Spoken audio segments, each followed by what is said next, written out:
दुख कष्ट वेदना रोग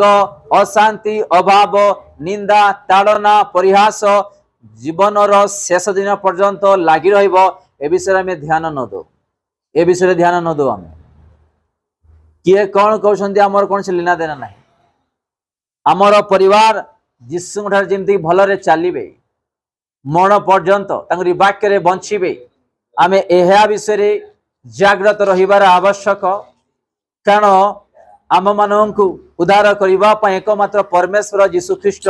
तांको छाड़िले जगत रे आमर आग पछरे केही भी नहांती आमर सुख दुख रे आमर वेदना भाव रे अशांति रे ताड़ना रे चिंता रे आमनकर हस्त धरी आज जाए कढ़ई के आनी तांके एक मनुष्य नहांती हाँ से तार लोक मान द्वारा अनेक विषय आमको साहाय्य करिसेंती किंतु से बाट देखा परमेश्वर से अच्छा जीशु ख्रीस्ट तांको छाड़िले